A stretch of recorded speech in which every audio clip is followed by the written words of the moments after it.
abra comigo em Apocalipse capítulo 3, versículo 14. Para quem está aqui pela primeira vez, nós estamos em uma série de mensagens sobre as 7 igrejas do Apocalipse. Hoje é a última. Diga isso, seu irmão, assim: ufa, estava difícil, né? Mas Deus é bom. A igreja cresce com conhecimento, sabedoria e palavra. Amém? Apocalipse 3, versículo 14. Hoje é sobre a igreja de Laodiceia. Quero ler com vocês o versículo 14. Ao anjo da igreja em Laodiceia, escreva: estas são as palavras do Amém, a testemunha fiel e verdadeira, o soberano da criação de Deus. Conheço as suas obras, sei que você não é frio nem quente. Melhor seria que você fosse frio ou quente. Assim, porque você é morno, nem frio nem quente, estou a ponto de vomitá-lo da minha boca. Você diz: estou rico, adquiri riquezas e não preciso de nada. Não reconhece, porém, que é miserável, digno de compaixão, pobre, cego e que está nu. Dou-lhe este conselho: compre de mim ouro refinado no fogo, e você se tornará rico. Compre roupas brancas e vista-se para cobrir a sua vergonhosa nudez. E compre colírio para ungir os seus olhos e poder enxergar. Repreenda e disciplina aqueles que eu amo. Por isso, seja diligente, arrepende-se. Eis que estou à porta e bato. Se alguém ouvir a minha voz e abrir a porta, entrarei e cearei com ele e ele comigo. Ao vencedor, darei o direito de sentar-se comigo em meu trono, assim como eu também venci e sentei-me com meu Pai em seu trono. Aquele que tem ouvidos, ouça o que o Espírito diz às igrejas. Pode se assentar.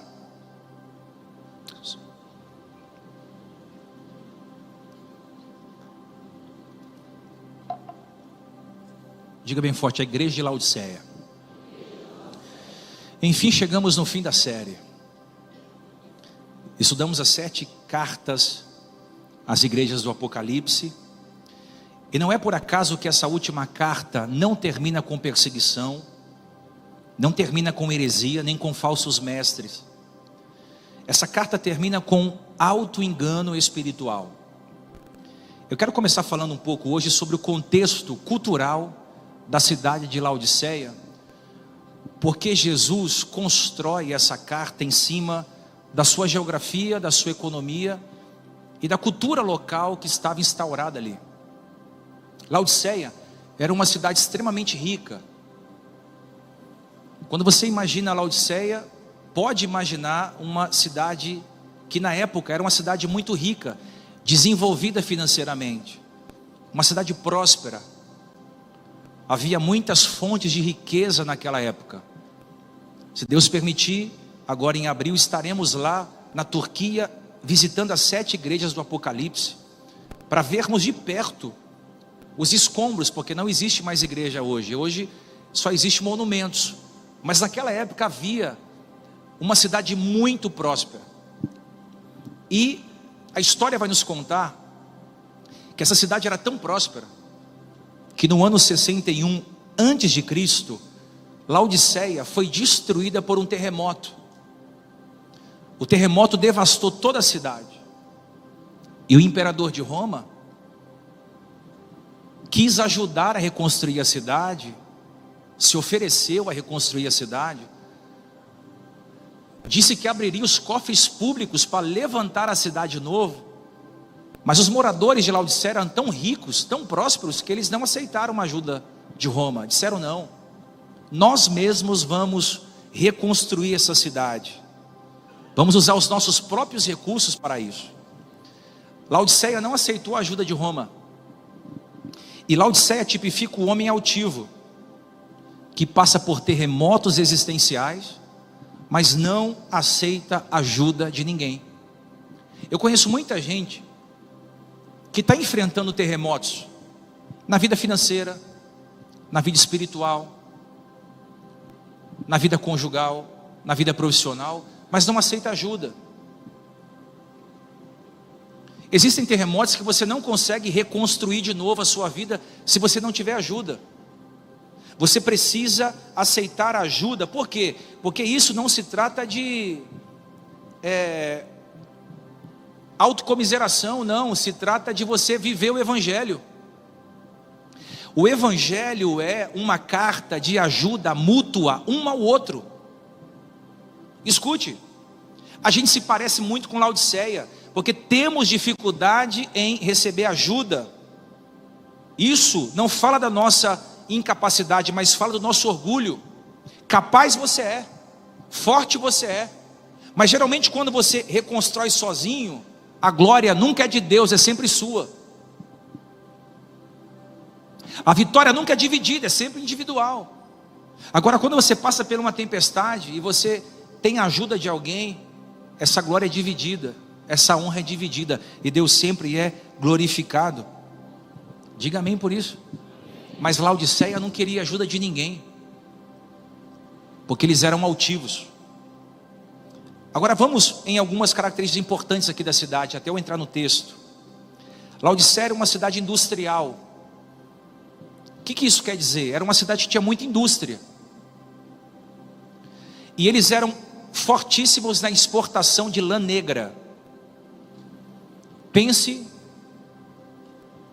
desenhe comigo aqui o Brás. É um lugar onde exporta confecções para o Brasil inteiro, até para o mundo. Laodiceia tinha uma indústria, na verdade várias indústrias, que trabalhavam com linha, com agulha, com alfaiataria. Eles eram especialistas em fazer roupas. A história diz que eles fabricavam uma lã, eles produziam uma lã chamada lã negra. Essa lã negra era muito cara, então pessoas de alta renda usavam roupas que vinham daquela lã. Então eles vestiam o mundo inteiro. Eles eram tão fortes na indústria têxtil que eles vestiam o mundo inteiro. Só que o que é engraçado é que, entretanto, eles vestiam o mundo inteiro e Jesus dizia: você está nua espiritualmente. Eles vestiam o mundo inteiro, mas eles estavam sem roupas espirituais. Então era uma cidade muito rica, diga rica. Era uma cidade que tinha indústrias, diga indústrias. E também era uma cidade que tinha um centro médico oftalmológico. Lá em Laodiceia, além de você ter muita prosperidade, muita indústria, muita roupa bonita, tinha um centro médico onde era produzido um colírio para os olhos. Havia uma medicina avançada, e eles fabricavam um colírio de pó frígio, que chamavam de remédio milagroso. Então, como a cidade era muito suja, muito quente, havia pouca higiene, muitas bactérias contaminavam os olhos. Então eles tiveram que desenvolver essa metodologia. Então era uma cidade que tinha medicina avançada, rica, próspera, avançada em têxtil, em comércio, e também era uma cidade que tinha uma medicina muito boa. Só que eles curavam os olhos de todo mundo, mas a Bíblia diz que Jesus repreende eles dizendo: vocês estão cegos espiritualmente. Olha como Jesus está contrastando aqui com uma cidade. E por último, Laodiceia era uma cidade que não tinha água potável. O que acontecia aqui? Laodiceia só tinha água morna. Água? Vamos lá, água? Eles não tinham água potável. Muita gente me pergunta: o que tem dentro dessa xícara, pastor? Café, chá, é água. H2O. Lá em Laodiceia não tinha água na cidade, água potável. As águas vinham entre os dutos das cidades vizinhas. Por exemplo, havia uma cidade chamada Hierápolis, que ficava ao norte, e as águas de Hierápolis era quente. Águas quentes, você sabe muito bem que são águas termais. Quem já foi em Caldas Novas ou no Termas, sabe que aquelas águas são águas o quê? Térmicas, águas que curam, águas que melhoram o nosso corpo. Vinha águas do norte, entrava pelos dutos e chegava até Laodiceia. E vinha água gelada, água fria do sul, passava pelo duto e parava em Laodiceia. Ou seja, a água quente se encontrava com uma água fria, tornava uma água o quê? Uma água morna, porque aquela água que se encontrava, ela vinha saturada de cálcio, magnésio e carboidrato. Então a pessoa que ia experimentar aquela água pela primeira vez, ela colocava na boca e vomitava. porque era uma água morna, salobre, salgada. Aí Jesus vai usar essa metáfora para dizer o quê? Porque você não é quente e nem frio, vomitar-te-ei da minha boca. Ele está usando o cenário da cidade. E aí eu amo esse texto, porque Jesus vai usar. Por que eu estou falando do contexto histórico? Para entrar agora. Porque ele está dizendo o seguinte: vocês fazem colírios, mas vocês são cegos. Vocês produzem roupas, mas vocês estão nus.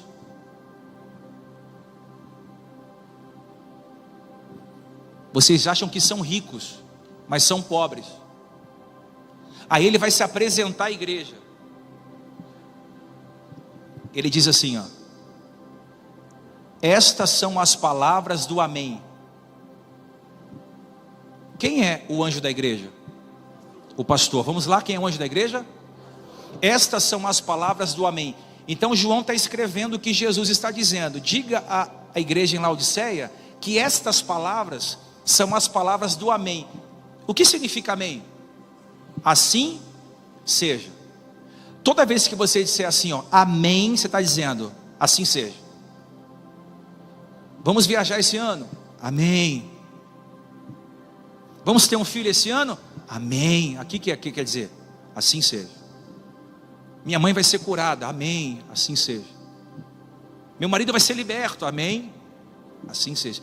Toda vez que você fala amém, você está dizendo o quê? Assim seja. Quando ele se apresenta à igreja dizendo assim, essas são as palavras do amém, o que ele está dizendo?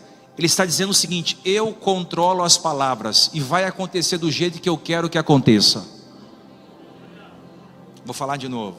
Vai acontecer do meu jeito, vai acontecer na minha hora, vai acontecer no meu tempo, está decidido. Essas palavras são minhas, diz o Senhor.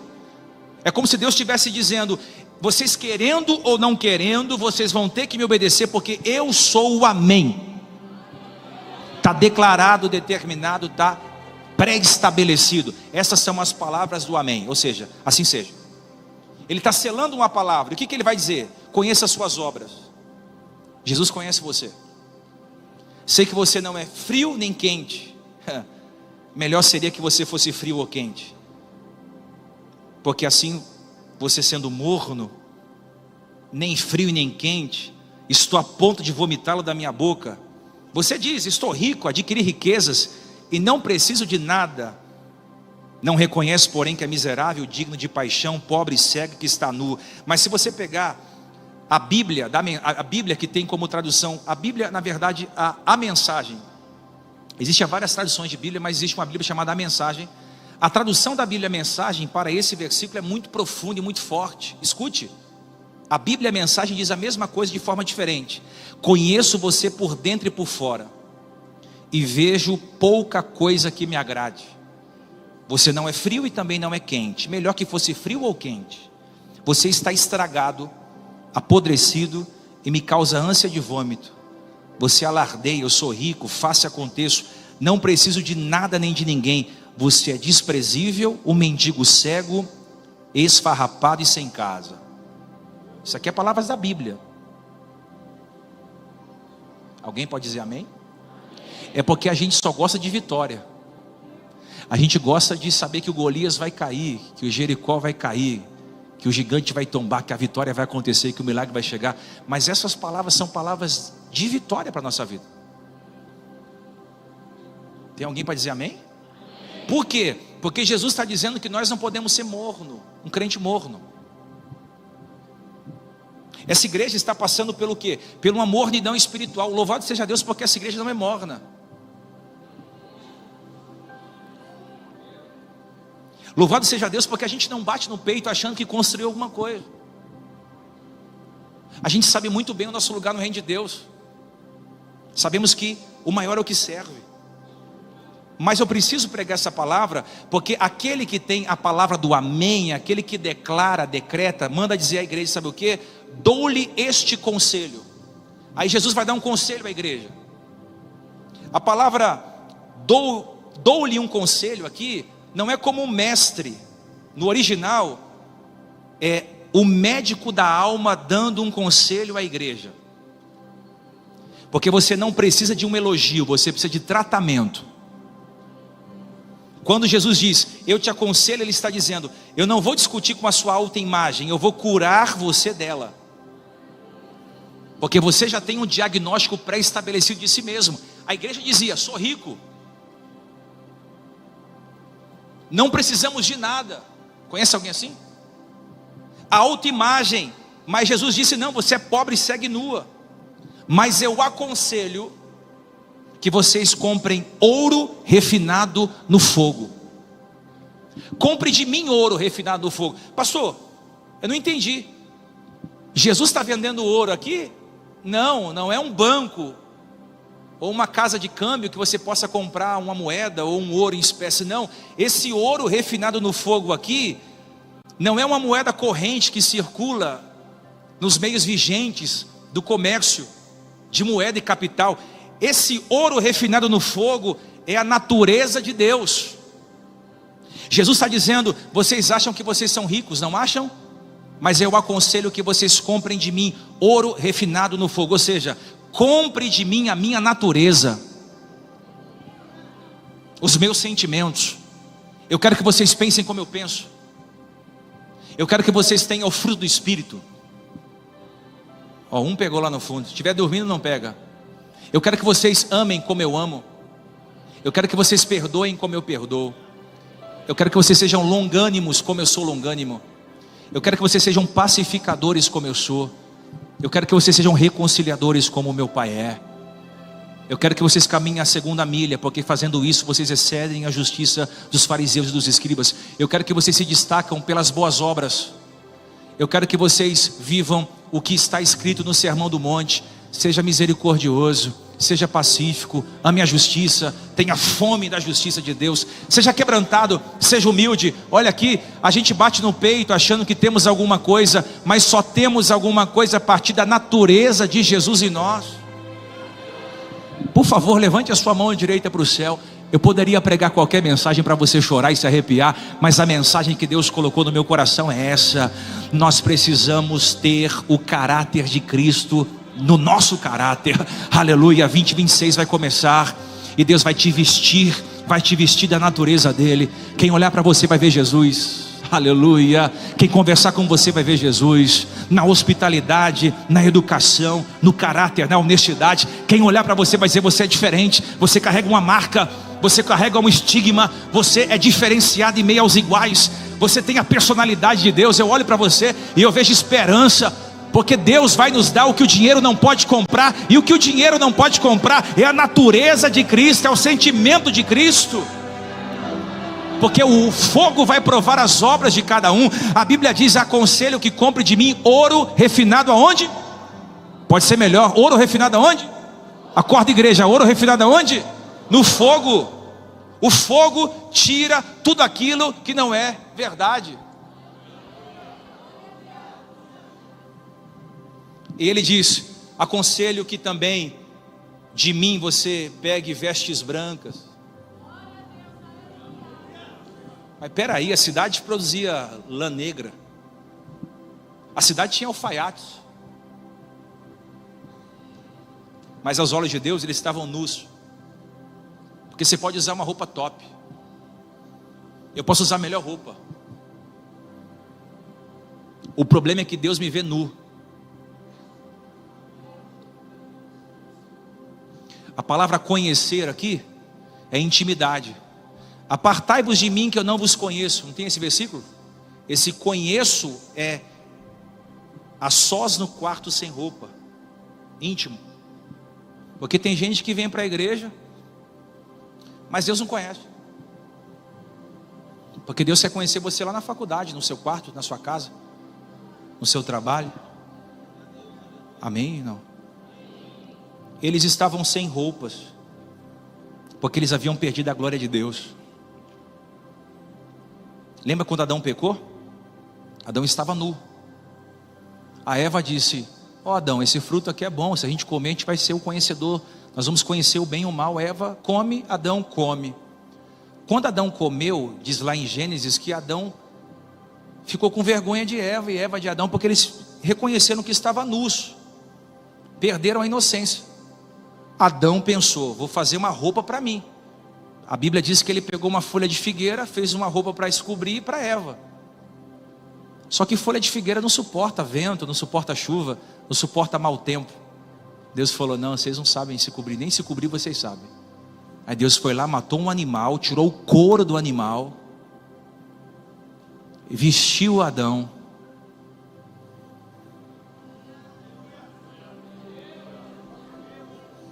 E aí, Adão, como é que você está? Oi, eu tive medo, me escondi. Não, pera aí, eu vou te cobrir. Por que você vai me cobrir, Deus? Porque o diabo não vai ficar te olhando e vai ver que você pecou. Não, eu vou te justificar. Talvez você está terminando esse ano assim, com esse sentimento: Deus, eu estou envergonhado. Deus, eu errei, eu pequei, eu menti, eu traí, eu falhei. Deus, eu fiz tanta coisa errada. E você vem para o culto tentando se cobrir com uma folha de figueira. Deus não tem folha de figueira para você. Deus tem uma vestimenta para você. A vestimenta que o mundo não pode dar, que é o perdão, o acesso ao trono de Deus, o acesso à graça de Deus. Eu não era digno de estar aqui, eu não podia estar aqui, mas a graça de Deus me alcançou. Levante a mão, por favor, receba essa palavra, venha comigo, acorde e venha comigo. Deus está dizendo para você: esse ano eu vou te vestir de veste de justiça. Você não termina 2026 envergonhado, aleluia. Porque vestimenta fala de identidade. Eu vou te dar uma identidade firmada no Pai. O vento vai soprar, mas você vai estar em Deus. A crise vai bater, você vai estar em Deus. As críticas vão tentar te parar, mas você estará em Deus. Porque a sua identidade está firmada em mim, diz o Senhor. Chacoalha duas pessoas e diga assim: Deus está te dando identidade hoje. Vamos, chacoalha alguém e diga: Deus está te dando personalidade, identidade. Quem recebe, diga amém. Agora escute, Deus está falando: compre de mim ouro refinado no fogo. E tem mais: pega a veste, se vista.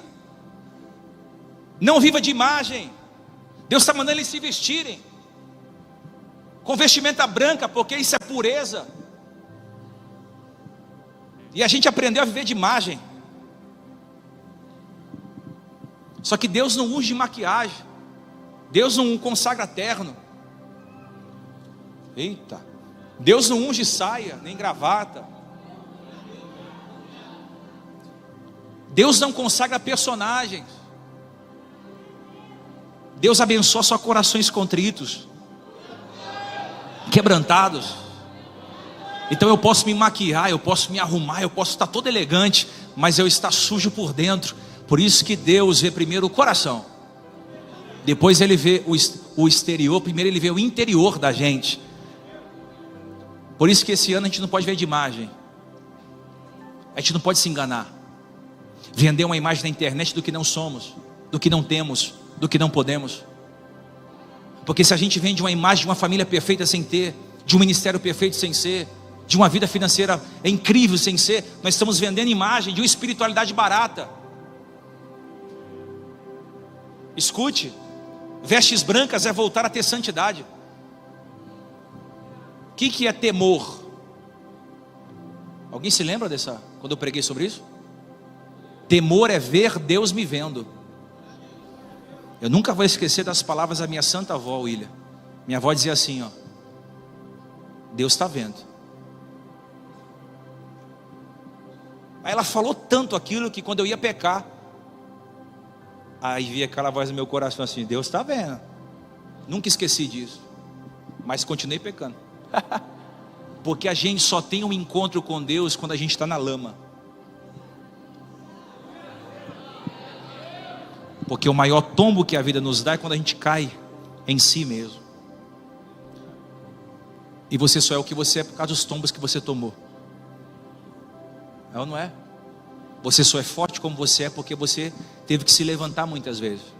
Mas aquilo ficava no meu coração: Deus está vendo, Deus está vendo. E o que Deus quer fazer? Deus quer fazer com que a gente volte a ter temor. Ou vai mentir e fala: não, eu vou mentir não, porque Deus está vendo. Vai fazer alguma coisa errada e fala: não, Deus está vendo. Isso é pureza, é como se fosse crianças. Hoje não, as pessoas mentem, traem, roubam, fazem a desgraça na vida de todo mundo e não tem princípio nenhum de se arrepender. O que ele está falando aqui é o seguinte: não viva de imagem. Eu estou vendo. E tem mais: compre colírio. Jesus está dizendo, compre colírio. Mas eles fabricavam colírio. Só que aquele hipoflígio, ele ajudava as pessoas terrenas, mas não podia abrir os olhos espirituais. Tem gente que enxerga tudo aqui, mas não enxerga nada aqui. Por isso que o mundo espiritual só é discernido se você for espiritual.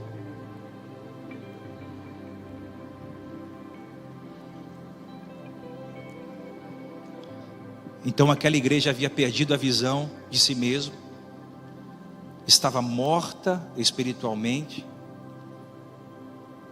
e precisava de um avivamento. Eu acho que não existe nada que cause mais sofrimento em Jesus do que um crente morno. O crente morno é um crente seco.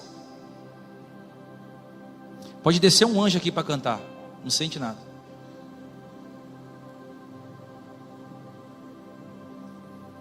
Você pode ouvir a melhor pregação do mundo, não causa arrependimento, transformação, nem mudança de mente. O crente morno é aquele que vive a mesmice. Ele se acostumou. Ele se acostumou a pegar a Bíblia, vir à igreja, ele se acostumou a se arrumar o domingo e vir para o culto. Ele se acostumou que não tem entusiasmo. Quando ele peca, ele não se arrepende mais, ele não fica quebrantado. Pô, eu dei uma cabeçada aqui, eu preciso melhorar de vida. Ele vai se acostumando, ele não tem sede de Deus. Ele não tem fome de Deus. Ele não tem fome pela palavra. Ele não tem sede pelas coisas do Espírito. A cabeça dele não está aqui. Por quê? Porque ele não tem fome de Deus. Eu sei como corpo que a igreja sarando é extremamente saudável, mas eu estou falando no individual de cada um. Como corpo nós somos saudáveis, mas no individual de cada um você sabe quem você é fora daqui. Que tipo de crente você é? Achamos que um crente quente, que a gente tem essa ideia, os crentes têm essa ideia, né? Um crente quente é o crente avivado, barulhento, aquele que sai no sapatinho, aquele que fala em línguas, né? Esse crente aí é cheio de Espírito Santo. E a gente acha que um crente frio é o crente que fica no culto assim, ó. Não. Porque às vezes o cara que está no sapatinho, na língua estranha, está cheio de B.O. lá fora. E o cara que está aqui, ó, com o braço cruzado ouvindo o culto, não esboçou reação nenhuma, nem no louvor, nem na palavra, mas o coração dele está incendiado. Ele está recebendo a palavra com avidez. Quem está entendendo isso aqui? Ele está recebendo a palavra, e ele está dentro do Espírito dele dizendo, glória a Deus, eu creio, amém, recebo, tomo posse. A gente acha que o crente quente é o crente que entrega profecia, esse cara é muito usado por Deus. E a gente acha que o crente frio é o cara que não tem quebrantamento, porque ele fica no cantinho dele ali. Mas isso não tem base bíblica, irmãos, porque a gente gosta de culto almático. Diga amém. A gente gosta de fogo, de raio, de revelação, de poder, de sensações. A gente gosta disso. Quem não gosta disso? Aquele culto aceso. Daqui a pouco passa um anjo ao seu lado, você diz, meu Deus. Daqui a pouco você vê uma nuvem e fala, Jesus chegou. Vem um irmão, te entrega uma palavra, e a canção encaixa, a palavra encaixa. Você diz, meu Deus, esse culto foi apoteótico. A gente pensa que Deus só está no fogo. Mas o problema de Deus não é o fogo e o frio. Nessa passagem aqui, o problema de Deus não é você ser avivado ou você ser pacato. O problema de Deus é você ser morno. Eu vou terminar aqui. Por quê? Porque, diga bem forte, quente. Lembra que eu falei que as águas vinham de Herápolis, águas quentes? Águas quentes curam. Quando você vê um crente quente, monte, oração, jejum, cara, esse cara está cheio de Deus também. Então ele tem uma facilidade para curar pessoas. Sim ou não? Ok. Quando você vê um crente mais frio, esse crente frio, ele refrigera. Porque às vezes ele não vai te entregar uma profecia, ele vai pegar na tua mão e falar, vamos lá, cara, vamos tomar um café, vai. Ele vai tomar um café contigo, ele vai refrigerar sua alma. A Bíblia diz que quem honrar um dos pequenos com um copo de água fria, recebe o quê? Galardão de quê? De profeta. O problema não é você ser quente, avivado, ou você ser mais frio. Se você estiver refrigerando alguém, está na bênção. Se estiver curando alguém, está na bênção. O problema de Deus é quando você é morno.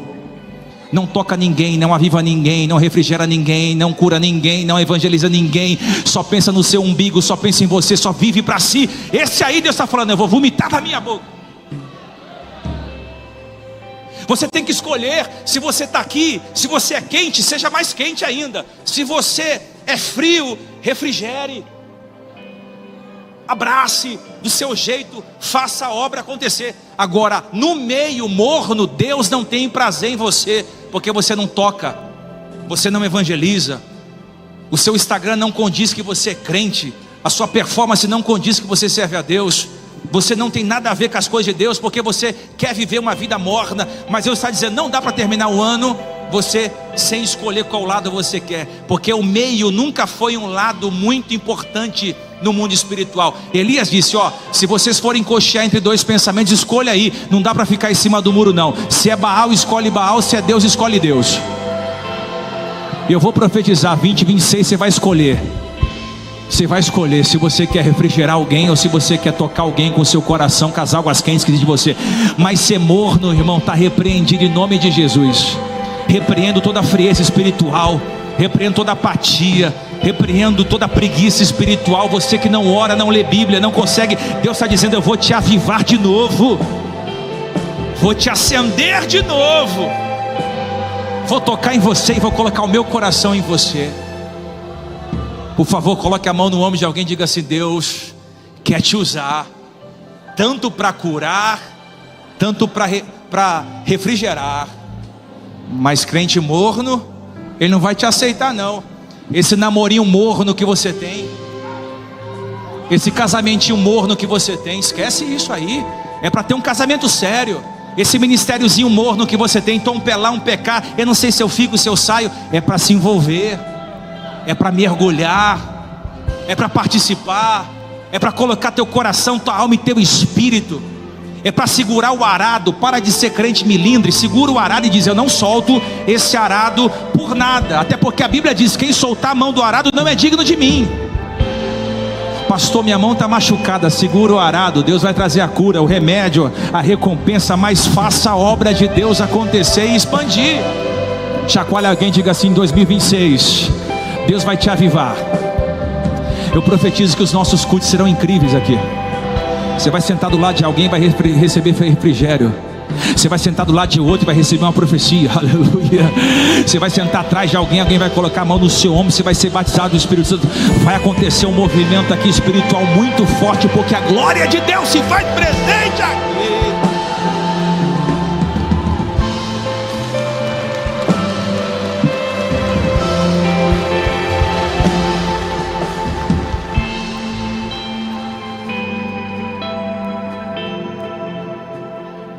Tem que decidir. Quer ficar morno? Legal. Jesus disse, vou te colocar para fora.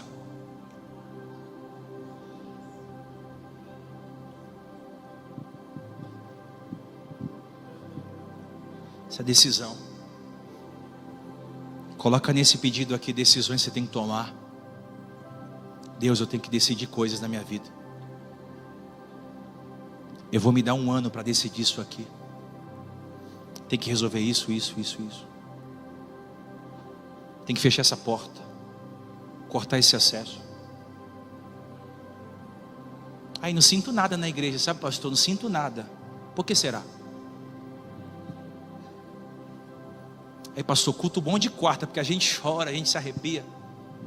Só é quente. E o culto frio?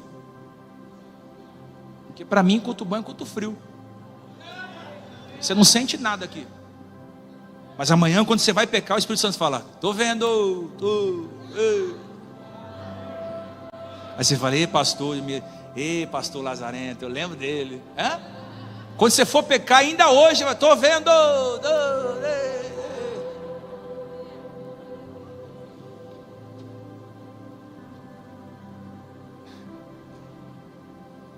Cansei de ir para a missa com a minha avó. Dizia, o que esse padre está falando, Jesus?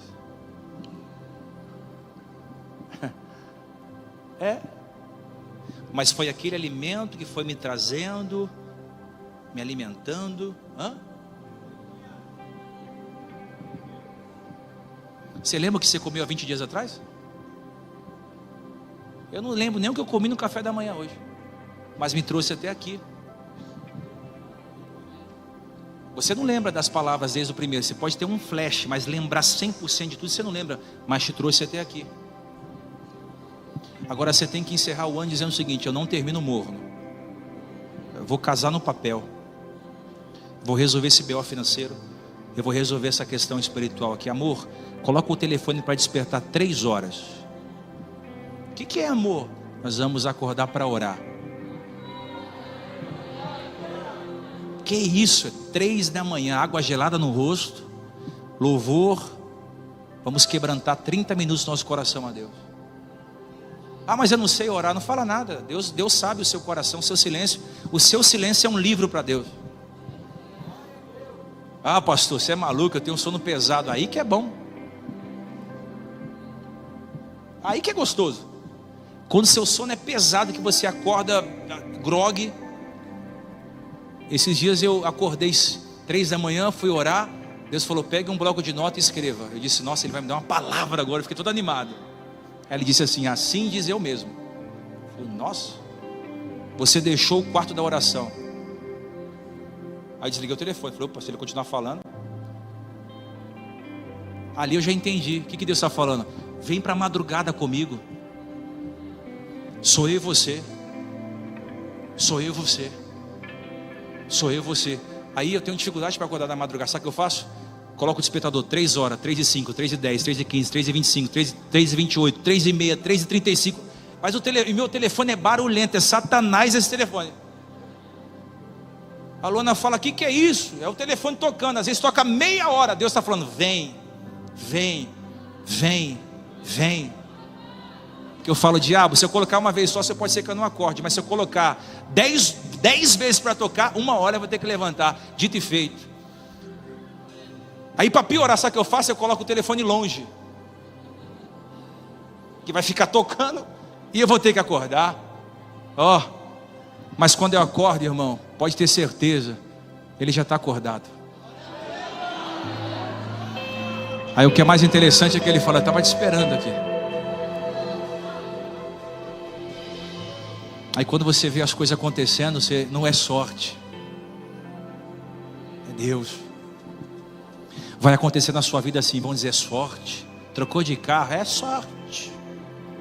Deve estar roubando. Foi promovida num trabalho, é sorte, sorte. Isso aí nem sabe nem falar inglês. Quando vê aquela viagem maravilhosa, vai dizer assim, é sorte. Não. Quando vê filhos lindos, educados, inteligentes, bem-sucedidos, prósperos, homens de Deus, sorte. Não, Deus. Diga para você, a minha casa não vai ser morna. Diga para você, a minha casa não vai ser morna. Levante a mão para o céu e termino. Pai, aviva essa igreja. Aviva os voluntários, os músicos. Aviva esse altar. O Senhor tem liberdade para espalhar brasas de fogo sobre esse altar. O Senhor tem liberdade para dar um banho de água gelada na gente, refrigerar nossa alma, o nosso espírito, mas nós não aceitamos uma membresia morna, que não celebra, que não se envolve, que não participa, que falta em culto, que não honra o nome do Senhor. Profetizamos um tempo de avivamento, sobre o vale de ossos secos, avivamento. Profetizamos avivamento financeiro, espiritual, material, conjugal.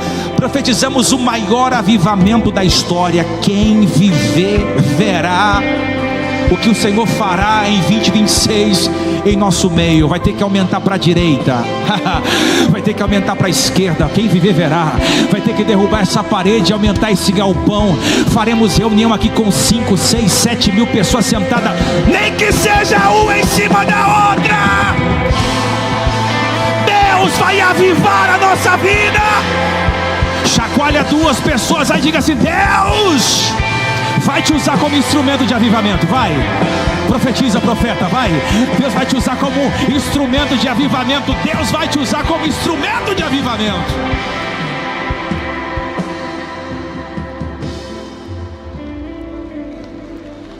Quem aceita esse chamado, diga: eu aceito.